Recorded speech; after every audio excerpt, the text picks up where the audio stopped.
Hey guys, welcome back again to another episode of the Artist Podcast, 7th Century Music. And I'm here today with another very, very good artist. This is going to be a really good interview.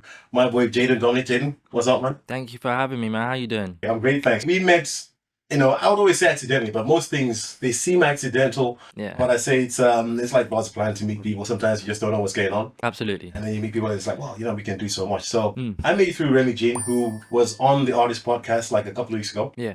And then I said, listen, I didn't even know you did music. Doing some photography stuff. That's right. There's a new album out. Yes, yes. Blue. Yeah, I want to start. Now, normally, I would start from the beginning and then they go to now to Of course. current first, and then go backwards. Yeah, let's go for it. Let's talk about Blue Man. It's a very interesting album. I'll listen to it. I'll say which one's my favorite song, but I'm gonna ask you which one's your favorite. But let's tell the audience about Blue first. So Blue is like it's a gospel like EP. And I think like the whole idea about it was that I didn't want to do a traditional like gospel album or like gospel songs. But I wanted to kind of have like your modern day touch of songs, so it doesn't necessarily sound like gospel, but when you're really like listening to the words, you're like, oh, this is actually a gospel song. But because of the vibe, you're like, yes, you're just vibing anyway. And I feel like with like the feedback that I had, it did give off that effect. So I think I executed it like very, very well. But yeah, it was more of a like my story with like God and like my journey. Yeah, definitely my favorite project that I've made. That's dope, man. I love that. Thank you. I think a lot of the times, for those that haven't caught that, Blue is actually a gospel album, but it has a very different feel. So there's an Afrobeat feel kind of to it, right? Yes, right. Yeah, yeah, yeah. And I remember when you sent me the links and I was like, listen to them. And then I went back and listened to some of your old stuff. Okay, cool. I think a lot of artists sometimes start off with gospel Yeah. and they go away from it, Hmm. right? But I was looking at your old stuff and I was like, oh, this is more, we're going to talk about some of your other influences as well. Sure. You've been doing gospel for a long time, right? For a while, yeah, yeah. Yeah. But I get the feeling that you've maybe transitioned, but tried a few different things. Yeah. So why, now you're doing gospel, Mm. do you feel like at this point, this is your lane? This is where you found yourself really comfortable? Or what do you think about it? So the songs that you see on Apple Music and Spotify and all of that, that's not actually my whole catalog. So I did delete some songs back in the day and those songs done really well. So that was more like the R&B Jaden, like back in there with the whole Chris Breezy and all of that. Like that's me. But then I kind of like, again, like in terms of like um the religious outlook on it, I kind of had like a spiritual warfare, and I was like, oh, I'm not really feeling these songs because of da da da. Because most of the songs that I made came from a really dark place, and of course, like I talk to my friends nowadays, and I say I do wish I kept them on because like the old songs on Spotify and that, because it's a journey, so people can see the whole journey and the spiritual warfare and that. Um, but I mean, I might re-upload it, it just because again, it's a part of my journey. But yeah, I did like start with R&B, went to gospel, slowly went back to R&B. Now I'm kind of focused on gospel, but then again, I've got a track that's like it's not really about anything like in terms of like the secular world, but it's not really gospel either. But then again, like, I'm just here just trying different stuff. But for me, music is it's never gonna be like work. For me, it's just fun and just like really just just trying different things with it. Yeah. So, we talk about the battle, right? Mm-mm. Do I do secular music? Do I do gospel music? Let's talk a little bit about that because there's one song of yours that I listened to, Mm. and you used an instrumental from Burna Boy's Last Last, right? Yeah. Yeah. And I was like, now I used to be quite a big church kind of goer. uh And I know I've gone to so many churches and they're quite religious. Some of them are quite relaxed about certain things. yeah. How was that received? Oh boy, you asked the hey, listen. So when I done that, obviously I was in my because I had my studio at home, and I really liked Last by Burna Boy, and I was like, oh, yeah, this is sick. And I was actually gonna do a cover, and something was like, why don't you do a gospel remix? And I was like, oh, because again, that with that you got the secular instrumental, and again that samples like Tony Braxton's like He Wasn't Man Enough for me, and I love Tony Braxton. So again, that instrumental for me was just like spot on. Especially when it's mixed with like Afrobeat. So I said, yeah, let's do a gospel remix. Put it on TikTok. It blew up massively, but boy, the reception was 50-50, man. Like Like a lot of people were like, a lot of people loved it. I'd say 50-50. It was more like 70-30, like 30% being a negative, yeah, but 70% like, oh yes, it's sick. Like people was like, yeah, this is amazing, this is good, we love it. And then you have some of my African brothers and queens here, my kings and queens that were like, hey, don't touch Burna Boy. What's this guy doing? Why is he doing this for? Yeah, it was mad. But you know what? Like I think like no matter if it's like good or bad like reception, it got me noticed, and that was the first time I went viral. I think it hit like, I mean, I hit it now, but I think it hit like 72,000 views, and it was every 30 seconds it was going up in the thousands. I was like, man, this is crazy.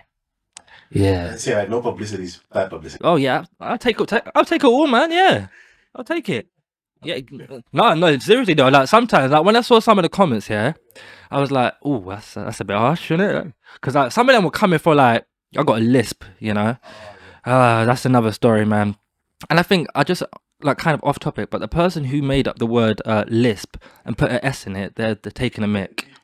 Horrible people, yeah. That's whoever's watching. No, yes, horrible.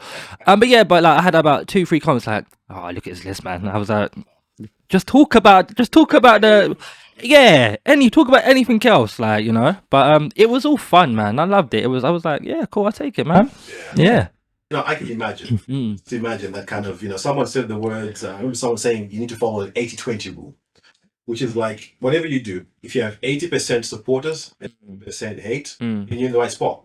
Yeah. Because you can't have 100% supporters, because then you're in a dangerous spot. Because then it's always all positive feedback and nothing negative. You can't reflect, you can't grow yourself, and you're not grounded because everyone's just saying so many good things about you. So I've heard someone say that even in your friendships, you need to have that kind of 80%, 20% balance, mostly supportive. Yeah. 20% people that check you. So I think it's interesting that when you said 70-30. Okay. Because that's a good place to be. That's closer to that 80-20. Yeah. Pareto principle, we call it, right? Yeah. Where it's good, but you also checked on maybe, okay, is there an element where I can improve something, or it gives you more balance in terms of like what you can do. So I like that, because when you get to, if it becomes 20% support, 20% hate, now it's like, oh, Yeah. there's always a 20% that can always support you. Yeah. 100%. Yeah. Right. So how many sort of like years ago was that? That was like a year ago, right? I think that was just last year. Yeah. Yes. Yeah. So did that impact you in terms of like, how did that impact, just was the question, in terms of like moving forward?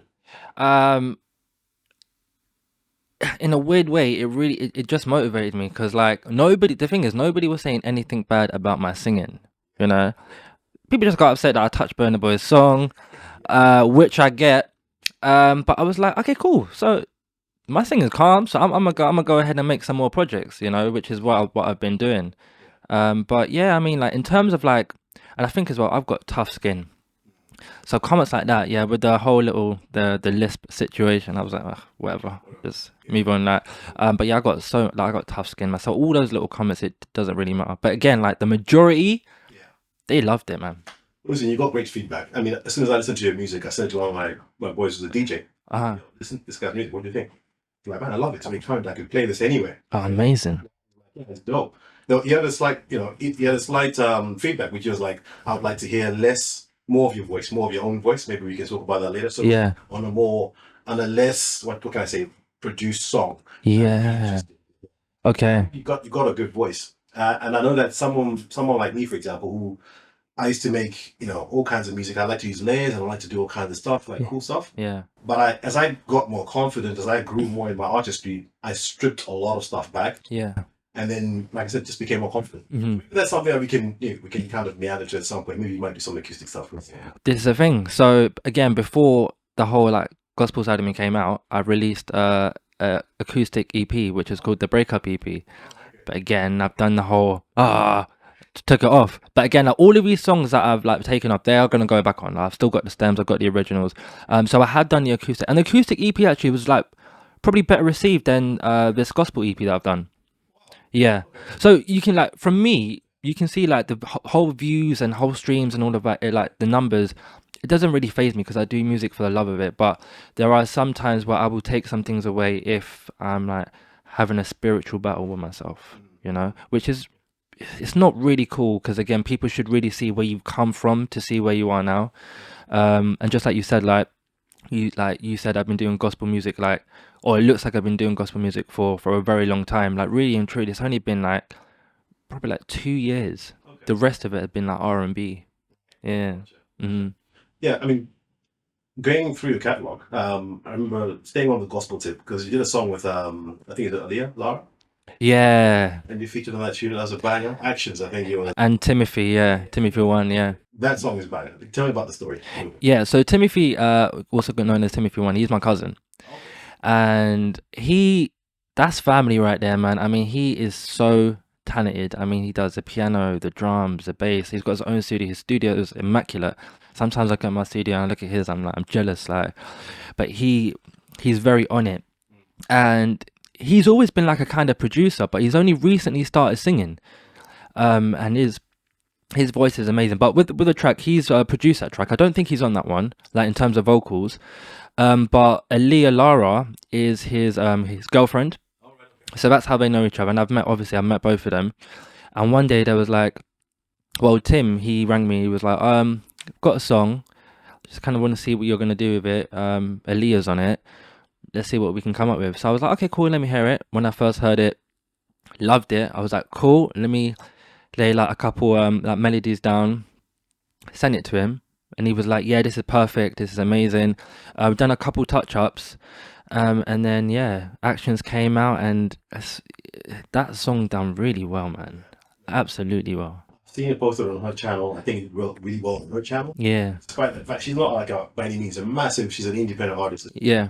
But that song, like the numbers, amazing. Yeah. Not that the numbers are everything, because we know that it's not just about numbers, but the way that it was received. Yeah. That is the easiest way that we can judge it. Mm. Looked at it, it was another channel, I think, Blessed Music as well. That's right. Yeah. And they're a great channel for gospel music as well. Yeah. They're great urban and modern, so I kind of flows in quite well with like what you do, and you're trying to modernize gospel music in a sense. That's right. Sometimes Puritans might be like, oh, it's not, da, da, da, da. But people also forget that, you know, we didn't have a lot of instruments that we even use today, back in the day, right? So Yeah. that always stayed stuck in the past of we can't use this instrument, we can't use this auto-tune if it feels like, you know, if it feels like it's too attached to worldliness, if you like. Yeah. Yeah. Yeah. But I think music evolves. I was actually talking to someone about this whole Afrobeats evolution. A lot of people are saying, oh, Afrobeats is completely changed. It's kind of some people are like it's fallen off. Oh no, it's still there because it's more mainstream now. Yeah. I feel like it's lost the heart that it had. It's more tribal feel. Now it's more of a house. You can kind of like pop. It's more of a pop thing now. Like everybody's doing it. Absolutely. I mean, I love Drake, but when you have Drake doing Afrobeat songs, it's pop.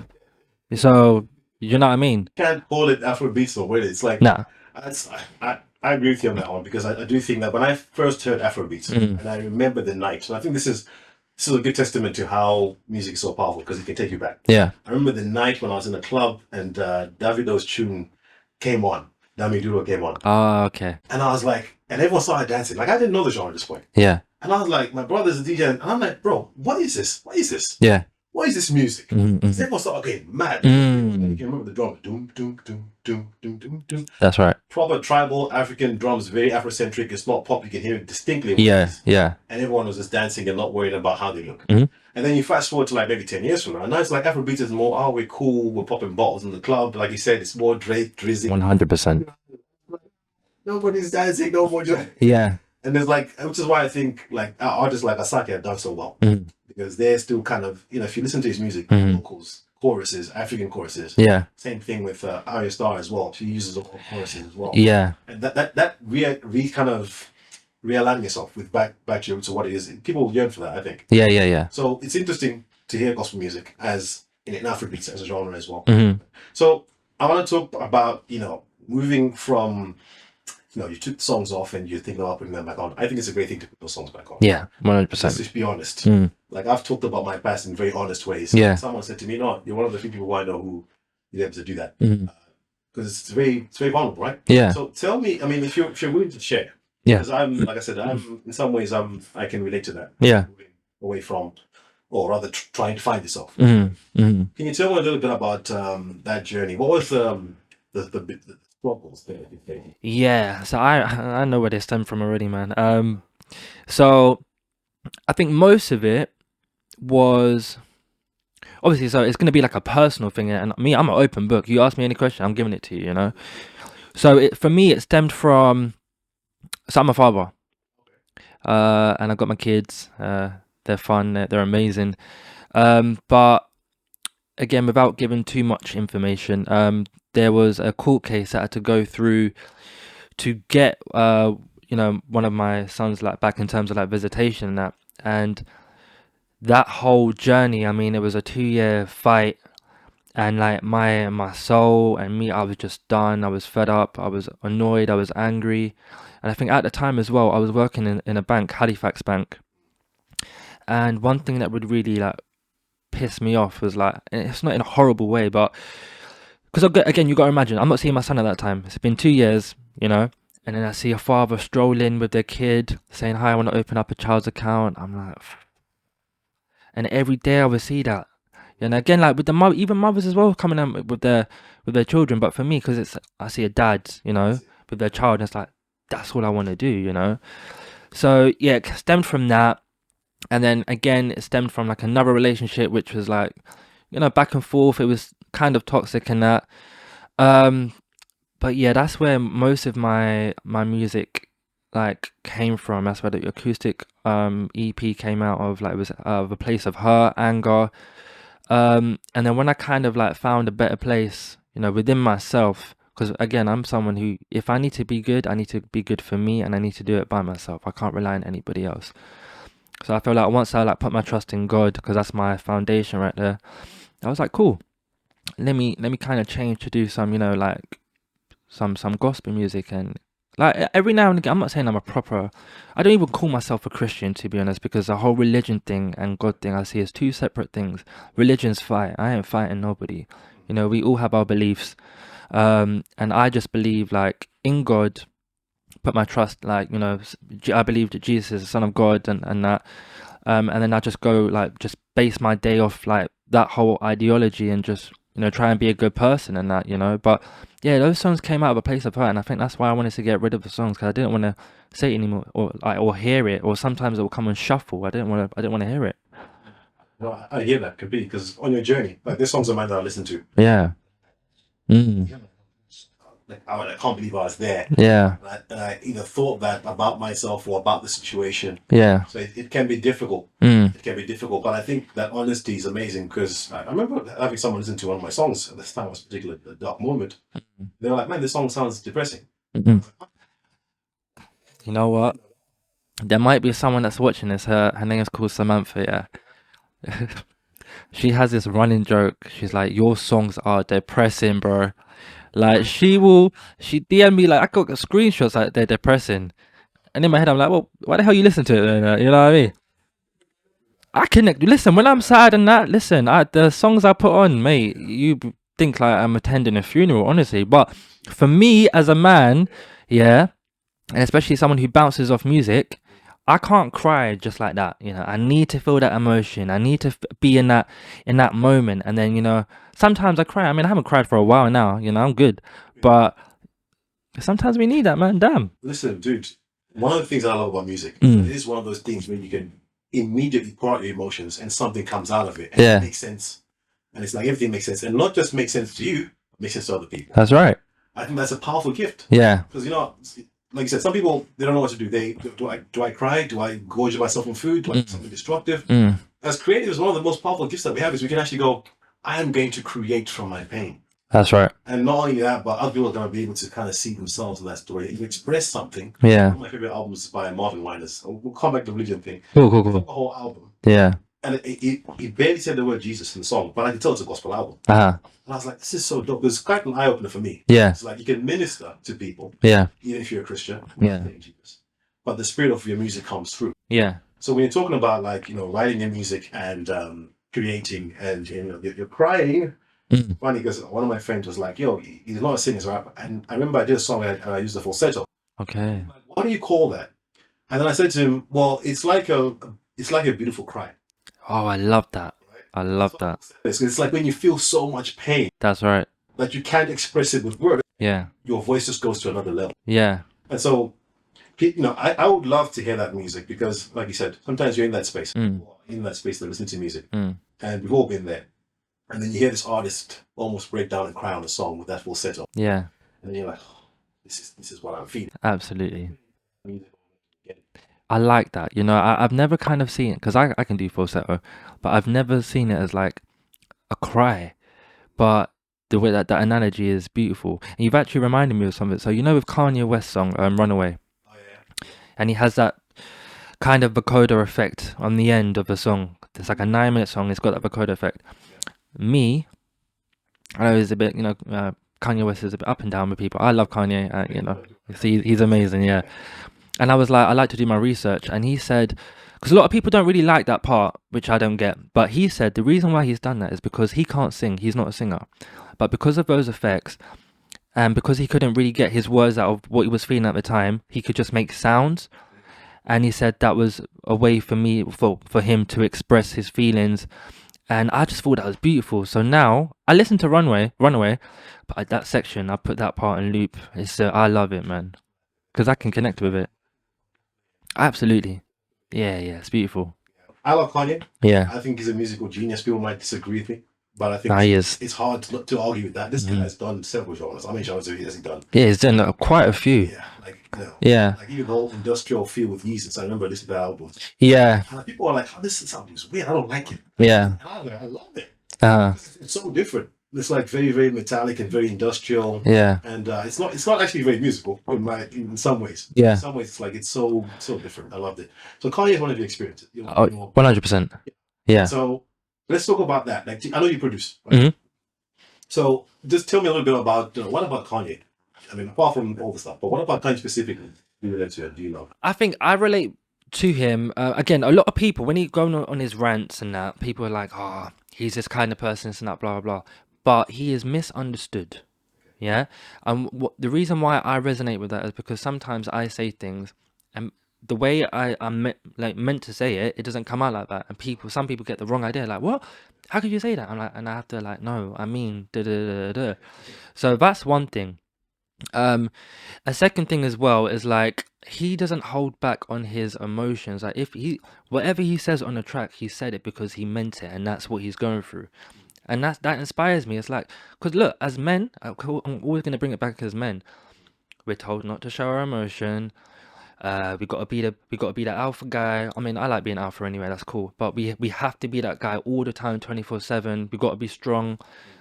Sometimes we can't do that, man. Sometimes we need a little corner. You know, I've got a little corner in my room, but I just sit down, put some music on, dim the lights, and be emotional. You know. I don't. So I just make sure that I pick myself back up straight away. I'm not gonna stay in that emotion. But with Kanye, he's very expressive. Um, his production skills are amazing, actually, and he actually influenced my. So I've got a song called "Only God Can Save Me," and at the end there's like a really nice bass line, like kind of like he inspired it in terms of like the sounds he used in that.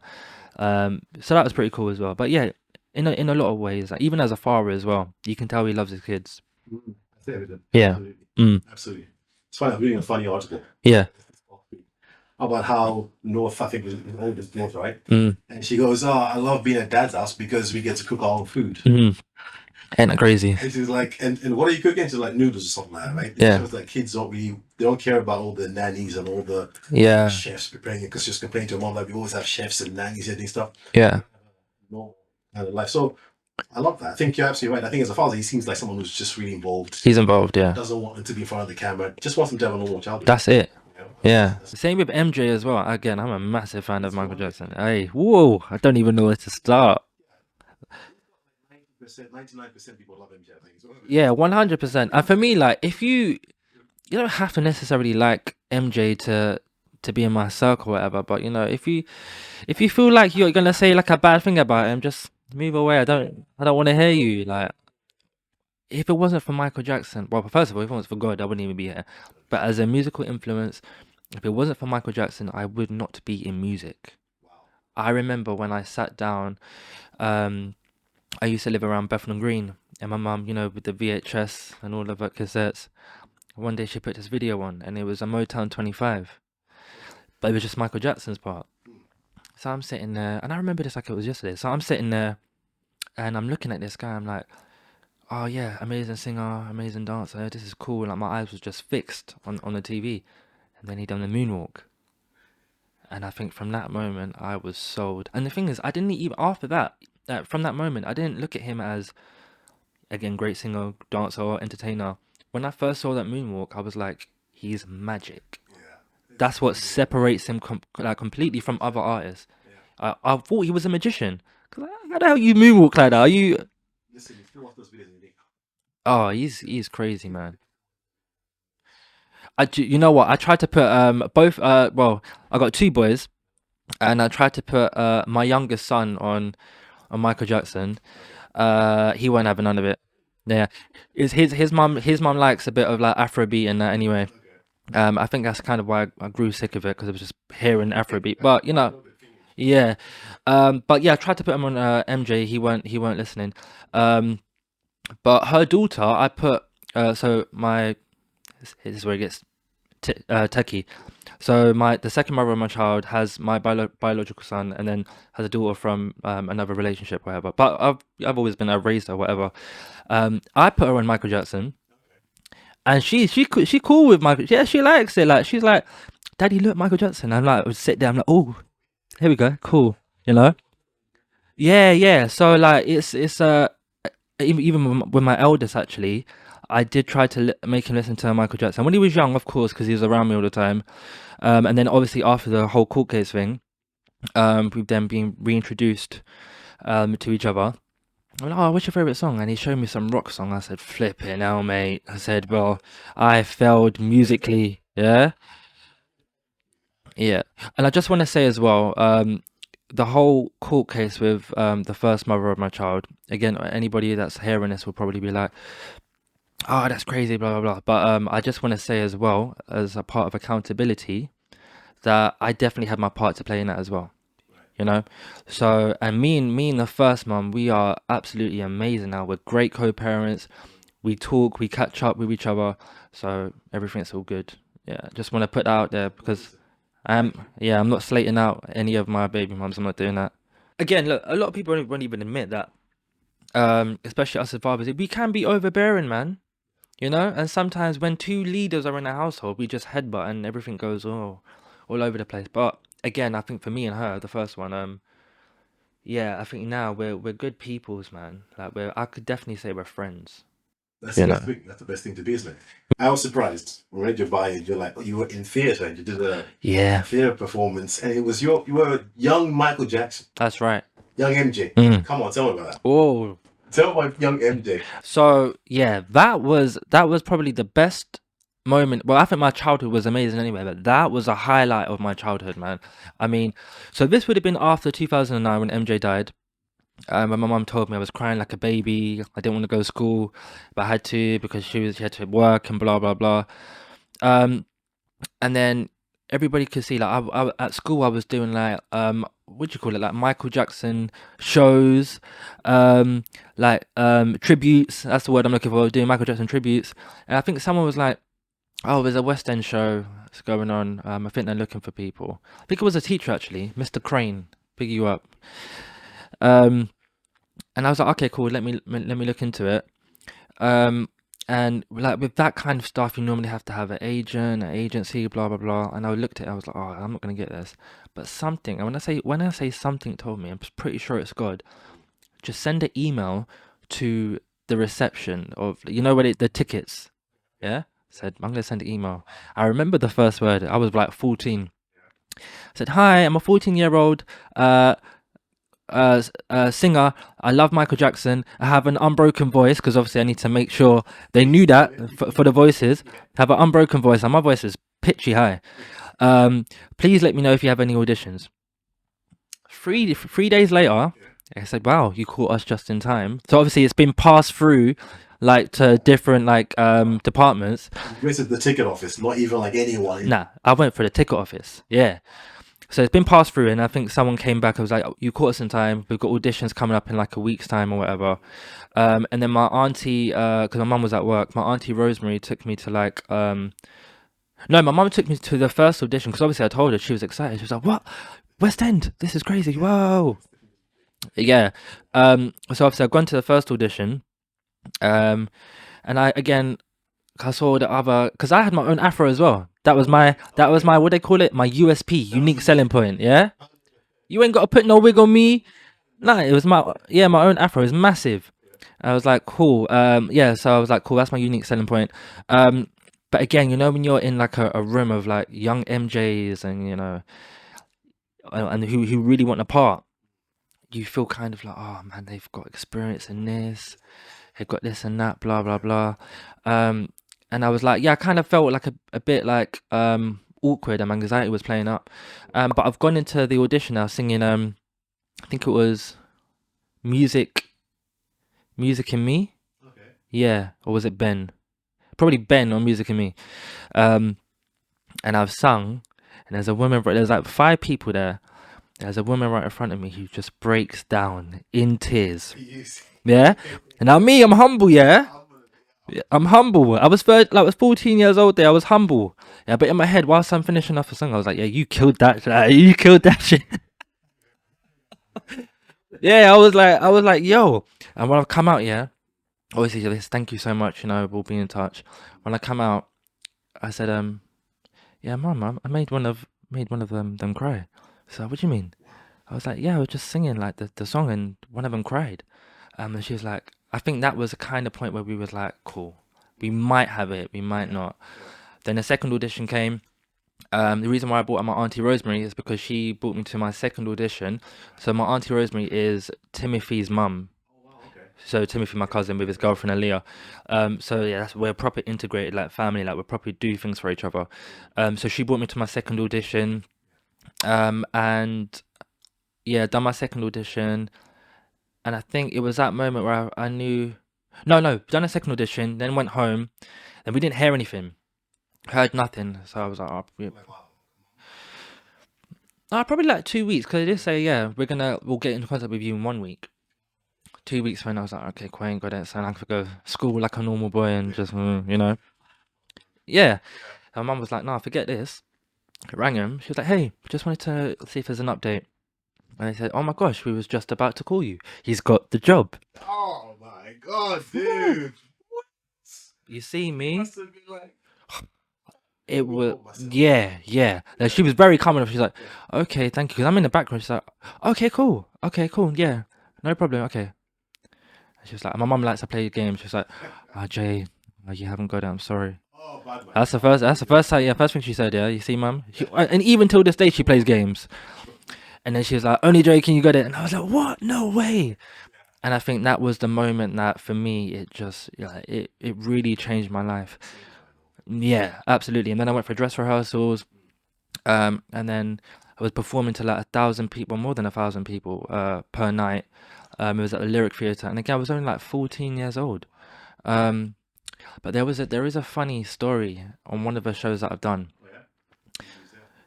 So I'm doing a whole Jackson 5 routine. I'm like, oh baby, give me one more chance. And all of a sudden now, because I've done this, like now we're like what? We're 7 months in. I've been doing this. I know my thing, yeah. Got little MJ steps and all that.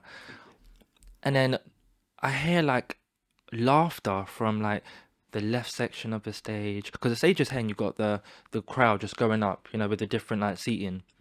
And I hear laughter coming from different things. I'm like, something's wrong.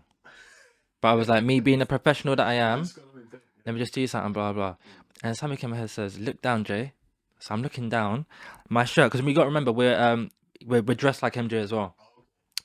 My shirt is coming through my flies. Yeah. So imagine I'm on stage, spotlights on me. Yeah.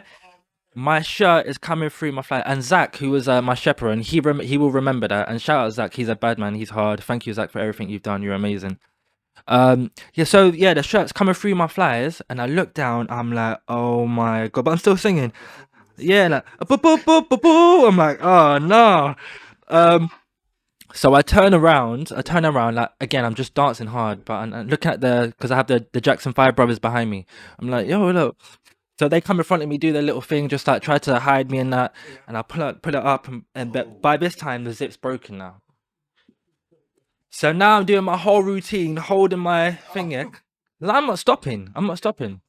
Can't stop. Yeah, so I'm dancing, whatever.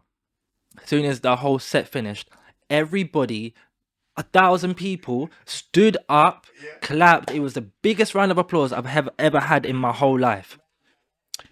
Yeah. And I think it was a thing of like sportsmanship. They saw me there. It was like he carried on, like he went through, but it was the the whole theater erupted. Like it was, and everybody stood up, man. Wow. Crazy. Dude, there's so many lessons to cover. Let's start on that point. Yeah. How many times do we look at what we're doing in life? We're performing, or we're trying to think about performing, and we think we look stupid. Oh, yeah. And you think, oh, no, let me hide. This, I'm not in the, I need to hide myself. Yeah. Carried on. 100. And then you feel, oh, I've really bowled this maybe. Mm-hmm. But then the biggest round of applause you've ever got. The biggest, even till this day. It was just amazing. Like there was about like 15 floors in the whole theater. If you was on the 15th floor, you would hear that. So I think that was a boo-boo happened, but it was amazing, man. It was probably the best show that I've ever done. And the whole show, obviously, because every time they see me pop up now, they're like, oh, that's the guy with the coming through his flyers. But the show was amazing, and even with that as well, I've met so many legends that I wouldn't have known who were legends at that age that I was. So I performed with people like Zoe Burkett, who's a West End star. She's amazing. Alex Buchanan as well. Like his voice is just like his voice is different. Hayden as well. Hayden's my guy. So he's actually performed with the Jacksons. Like they brought him on tour. This is after the whole Thriller Live and Thriller Live closed due to COVID. But yeah, he's been performing with the Jacksons for a while now. I'm not sure if he's still doing it now. A dancer called Dean, he now choreographs for Janet Jackson. Wow. Yeah, and these are people that I've shared that stage with. Oggy as well, he's a garage artist. He was there. Trinice Cobbins as well, who was an American Idol, and now she's doing massive things. So these are like I've shared the stage with all these amazing people. Oh, and also Denise Pearsons from Five Star. Oh, okay. She was cool. Like she was. So this is my thing now. Yeah, if I don't make it to the top stars or whatever, I performed with legends, and not many people can say that. Dude, well, there's a powerful story in that. They say you're the product of, someone says that you're the product of 5 people that are around you. Yeah. Now, this is so important because I think, us being spiritual people, I think some of the audience are definitely spiritual. And I want to point at this particular, make a point at this particular junction because I'll always say this, that when you're arriving or you're doing the right things and you're putting yourself out there, like, you apply to just send them an email to the ticket office, not even anyone. Yeah. People think I should know someone. But no, you just kind of went, I'm going to follow whatever instinct, I'm just going to put it out there to someone, and someone hopefully is going to find me, or just kind of, I'm going to put myself out there and someone's going to kind of put it through the right way. Right? 100%. And the fact that you perform with those people, that they're successful, like I've heard your music and I'm like, wow, this guy's, you're doing something, right? You're doing something that I think in due time I'll be like, yo, this is really dope. And I'm going to slightly relate to it in a different way in my story. Yeah. One of the first interviews that I got was with a very big artist. The name of Gemma Griffiths, right? She's like got 1 million followers across all platforms. Oh, wicked. First interview with her. Wow. I was hella nervous when I did it. And I was like, I've never done this before. Yeah. Right? And it just so happened that my friend was out of the country who runs this like newspaper, kind of independent newspaper kind of right. Yeah. Like, man, I'm out of the country and you're the only person who I know working, because I've been doing videos for a long time anyway. Yeah. And he's like, I trust you to do this well because I know you and I can see what you've been doing. So can you go interview? And I was like, yeah, cool. Whereabouts? And she's like, all right, it's at Sony Music headquarters. So it's in this massive building. And amazing. I'm like, oh, this is amazing. Right? You get the past thing. And I was like, it's absolutely. Met her manager, who's the director of Sony Africa. And I'm like, how's this happened? Right? Yeah. How am I? And I'm sitting there with this person who's like millions of followers. One of the biggest artists in Southern Africa. Yeah. She's performed all over the world. And I'm like, how did this happen? Well, I think it happens because you're practicing. Because you were singing before this opportunity came. Oh yeah, all the time. And then you actually were like, even if nobody sees what I'm doing, I'm still gonna keep doing what I'm doing. I'm doing it because I love it. That's right. And then the opportunity comes and then you knock it out of the park. So it's everything that's prepared itself. And then, like you said, it solidifies your decision. Yeah. By you being then in amongst those people who are performing and doing amazing things, those people that you just mentioned, for example. Yeah. That's not a coincidence. I think it shows that you belong there. Right? Like me interviewing Gemma and then interviewing like Remy and then yourself. Yeah. Some other interviews like Ashani and all those other people and some really talented people. I think it just further goes to solidify that if you're doing the right things, And if you're faithful in whatever gift that you're given, because I think we all have gifts that we have to give to the world. And if you're faithful, and once you find it, like people will start to come in around you. You just kind of gotta go, okay, let's guide, let's help each other, and let's move towards this, Yeah, fulfilling this goal. So I love that story, man.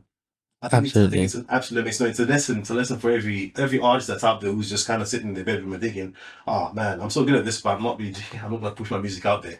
Put it out there. You just don't know what's gonna." 100%. I mean, yeah, anybody can do that. Kind of solidified for me that anybody can do anything. Because again, from me, from me sending an email to the flipping box office. Come on, man. Yeah, Amazing. absolutely amazing, man. Absolutely amazing. So, Jay, we've kind of gone from Blue, we've gone to MJ, we've gone to the whole Kanye influence and experience. Now, tell me, obviously, you said you when you first said MJ, the time when you felt like this is you want to perform and Yeah. kind of make music is my thing. Yeah. I always like to ask this question. In your journey, what do you think for you? I know we're sort of discovering ourselves as we go along and be growing, and things can always change.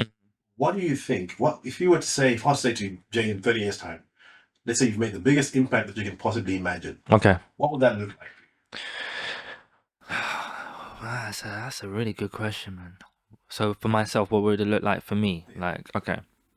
I would like to, be able to touch people with my music. Like, I mean, obviously that's number one. Obviously, like if my music like does go well and in that way, I would definitely like would want the Grammys, the BETs, the Mobos, the Brits, all of that. But I'm more for the people, man. I'll be honest, like around that positive energy, anybody that's been through anything that I've been through, whether that personal or let's say something happens in the media and I'm now the media frenzy, but they see that I pull through and like, yeah, do you know what? That guy, I wanna mimic him. I wanna see because of the way he acts or how he gets out of certain situations. I wanna be that guy. Like I wanna be obviously like an influence, but in a positive way. I think this is why I'm so very careful of the music that I do put out. You know, obviously there's more to it, but I weren't ready for that question. Yeah, that's a big one. I have to think about that. Yeah, sure. Yeah. We're always growing, and so the things that I thought I'll be doing, because when I started making music, I thought I would definitely want to make music because it was something that I really loved. Mm. And then I kind of learned as I went through that I actually enjoy being behind the scenes. Okay. Yeah. I enjoy being behind the scenes, but I also love business. Yeah. Well, I enjoy business, and I also love tech. Mm. There's a famous story that the guy who wrote Robert Greene, who wrote 48 Laws of Power. Okay. Yeah. Yeah, and he explains the story where there's a guy who's in his goes through his 20s and 30s, not really doing anything solid, but he's doing things for like 3 to 5 years, 2 to 3 years, 3 to 5 years, all different little things. And then eventually, these 5 things he develops like 5 core skills, and these 5 core skills come together to make like one super, almost like Avengers type of person. Yeah. Like he's gone through these experiences and they've taught him something in each particular area, and now he can put them all together. Mm. So for me, it would be like I started doing art. That's what when I was younger. Yeah. As long as for I just loved it, right? And I was like, man, I'm really good at this stuff. This is exactly what I want to do forever. Right. And I remember when I started actually getting paid for painting, and I was like, actually, no, it sucks now. Now that I'm getting paid for it, Yeah. it kind of sucks because people are telling me what to do. Oh yeah. I don't like that, Hate that. right? Yeah. So it's those kind of journeys where we go through and we kind of go, well, what is this leading to? So I stopped doing art and then I found music, and then I found, eventually I was like, I love making the music. And that journey, we talking about the artist journey, Yeah. which also led me then to creating 7th Century Music and creating this podcast and everything else, because I really understand the artist, I understand the journey. Mm-hmm. And so when I dove into the business and the tech side of things, I understood exactly what artists needed. Mm-hmm. And that's helped me develop the platform. Yeah. Where I'm like, if I was an artist, I would definitely need this to be in place. Because we talk about the music industry, spoken about it, the whole Yeah. streaming era is what it is. Yeah. It's kind of broken. So I don't like the business model, but it is what it is, right? Yeah. We are digital. We have to use it for what it is. Yeah. So we do have to use it. And so my thing is about how do we make artists, how do we help artists to thrive in the digital world? Because I think it's crazy for artists to have hundreds of thousands of followers and still not be able to make any money from that. Yeah. I mean, my take on it is, I personally feel like the the media industry in itself, like the people involved, like who are the main stars, they're really just puppets, and they are just used to obviously to get the bread in. And again, that's business. I understand the whole business thing, but I've always had this analogy where, but it came from like a 9 to 5 when I used to work like a proper 9 to 5. because right now I'm independent. But where I would be like, right, the same way the business used me, I'm gonna use you back, and that's for everything. So, like for example, if they need me to do this, and blah blah to meet business needs, I'm gonna be like, cool, that's absolutely fine. But for me to do that, I need that, and that, and then we can make the magic work. You know, um, I think as well in this day and age, you have to use even TikTok. Sometimes I can't stand it, man. Can't stand it. And sometimes, like, if you really want your music to blow or to be in a loop and that, you're gonna have to follow the trends. You're gonna have to do some stupid. It's not even dances anymore, but you're gonna have to do some of like the popular trends to just get your music on that. Because that one, you only need one video to go viral. Again, with all my other videos before the last remix, I was trying too hard. I promise you, do a video that you don't even try hard at. Literally, this one I was just like singing because it goes, "I need Jesus and Bible." I was just like, whatever. And mate, that just, yeah. So don't think too hard in it. Obviously, be like, know your craft. Make sure you are good at it. Keep practicing it. Um, but don't overdo stuff. Just do what you want to do and be consistent with it. That's the only advice that I can give. Yeah. That's spot on. Mm, That's spot on. I love it because being consistent, I think finding your lane mm, is definitely one of the key things. Because I've seen people who started different things, and I think because they were trying to catch a trend, mm. they weren't able to stay consistent because it's not really anything that they particularly are creating. So like, oh, I'm jumping on this trend, I'm jumping on that trend, Yeah. and then you can never be consistent with that because you're sort of you yourself are an empty well, if you like, Yeah. and you're always trying to get little buckets of water to fill it up with. Yeah. Honestly, like, it can get tiring as well, man. I mean, I've done a couple of trends. I'm like, oh, I'm even like for my business, my photography business. I was doing this trend where it's like you show your pictures like that you've taken, and like I like posted it, and sometimes it's hard. Like I think I've been posting every day, but I think this I'm on like day 8, and I've been on day 8 for like the past 3 weeks because I haven't got time to do more of the trends, because I'm so busy and booked. Which again, thank God. But you just somehow you have to be consistent with it. You just have to don't overthink it, be calm. And if you can't do it, whatever, just try and make some time to do it. Yeah, Mhm. totally. So I think that is a nice way to sort of segue into like let's when you're moving on. I think just to kind of give our audience a little bit of advice as well. A lot of artists are going to watch this. Yeah. I think one of the things that I've picked up from your journey, just from my journey, Mm. is following your intuition, following that that guidance. Mm. If you want to call it God, the universe, whatever you want to call it. A lot of artists are intuitive because we are creative. We have to tune in Yeah. to a certain energy. Mm. We're very, very sensitive. Mm. But I think following what you're saying, I think being able to be consistent and being able to follow whatever intuition, because sometimes it's about, yes, sometimes it is about a grind, it is hard work. Mm. But if you have to constantly grind and it's like it's painful and it's like every single time you're enjoying it. Me and you being here, for example, we've both got things to do. It's going to be a very busy day for both of us. Yeah. But we're enjoying what we're doing. Yeah, 100%. Right? Yeah. So I think that's the key thing. Yeah, whatever you're doing can be hard. Mm. But as long as you feel like there's a reward and you're enjoying it while you're doing it, I think that you're probably in the Yeah. You have to enjoy what you love. And I was speaking to my friend Lewis the other day where he was like, if you do, I think he said something like, if you do something you love, you will never work a day in your life. love that. You know? So yeah, when he sent that message to me, I was like, yeah, that's really sticks with me, man. I got a couple, even the analogy you said with the falsetto thing. I got a couple things. I got a vision board at home. I'm just gonna write them up there, like, because it's so powerful. And like when you wake up and see that, because that's the first thing I look at when I wake up my board. When I see that, it's good to see those type of like analogies and positive messages, and I'll be like, cool, reading that. Let me get on with my day. 100%. This just prompts you and just sets you up just to kind of Yeah, yeah. Absolutely. awesome. So what's next, man? What's going on? That's a good question. I mean, every day after I do my shoots, I am back in the studio just creating music. Like I've got so many unreleased music, so many new music that I'm working on. A lot of artists have sent me some songs which I'm still yet to do, but I will do it. So I don't really know what I'm going to be doing musically. There is a song actually which is so like Jersey beat, like the new type of genre. Yeah, it's like a Jersey beat type beat that I've been working on, but I've mixed it with acoustic, and I think it works well. Yeah, I mean, yeah. So that's a song that I'm really cool with. And I think I was talking to Remy actually. Shout out Remy. Um, that I might do a video for it. That's gonna be. I haven't done a music video in a while, purely because I can't remember my password for YouTube. I need to sort that out, man. It's been 3 months. Like, hey, two-factor authentication helps you out. That was it. No, no, that's what messed me up because I don't have that number anymore. And you've seen the state of my phone, Oh, dude. bro. That's I need. long as my I think it's 8, bro. I need an upgrade in my life. How could you were saying that to me before? He's like, Yeah. I see it now. I see it. But yeah, I'm just taking each day as it comes. I'm really looking forward to Chris Brown's new music. I'm a massive fan of Breezy. I love Breezy. Ty Dolla $ign as well, man. Hey, Ty Dolla $ign's hard. Side is he's another story where I love because I think he really made it like after his 30, right? Like Yeah, yeah. really, and and that's the thing, right? You can start stuff late. Mm. In some ways, it works better because you really know yourself. Yeah. Right? 100%. Very very unique. You hear Ty Dolla $ign, you know that's Ty Dolla $ign. Yeah. But I don't know why people call him a rapper. How was he a rapper? I don't think so. Nice. He's not a rapper. Nah. I think that's just like, I don't know, people like.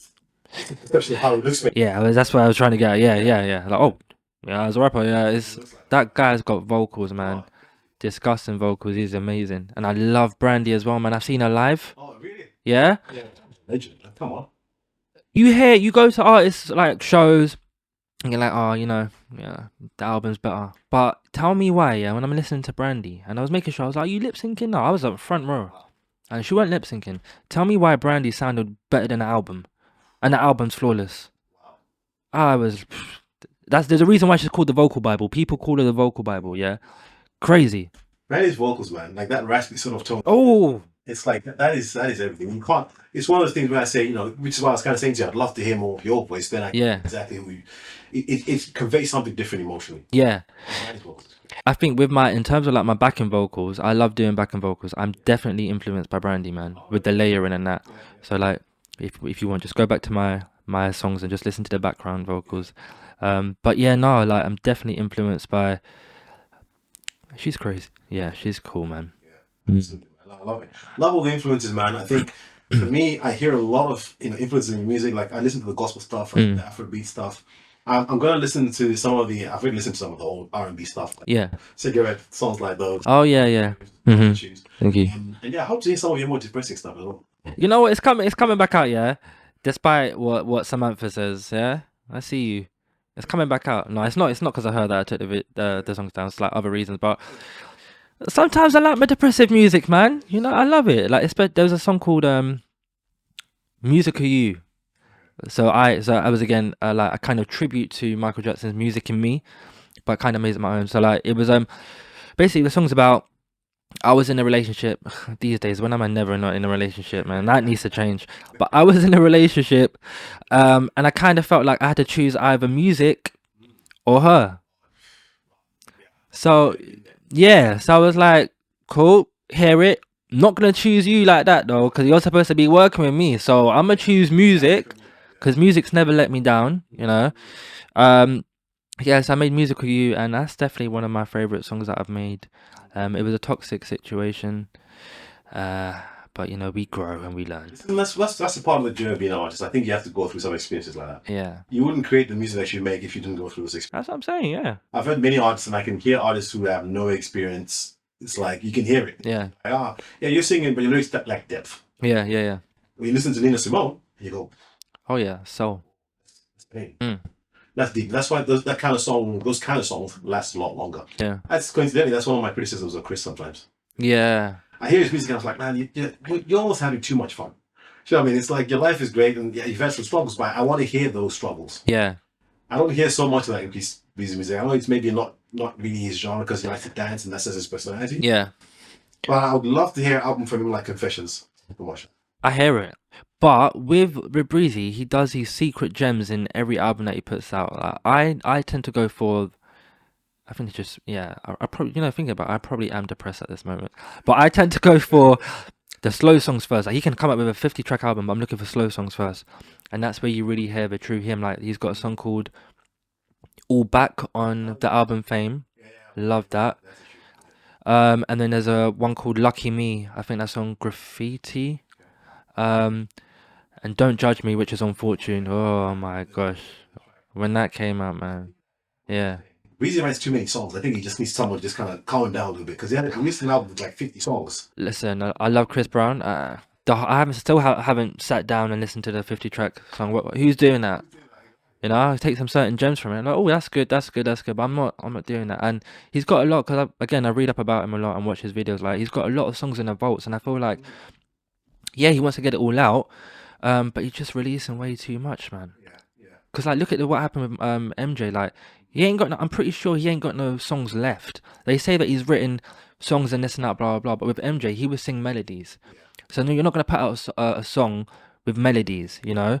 So that's why with the whole Timbaland thing, with the last Escape album that they released, they remixed old songs, which made it sound quite new. But me being a big MJ fan, I've heard all them unreleased songs before because there's leaks everywhere.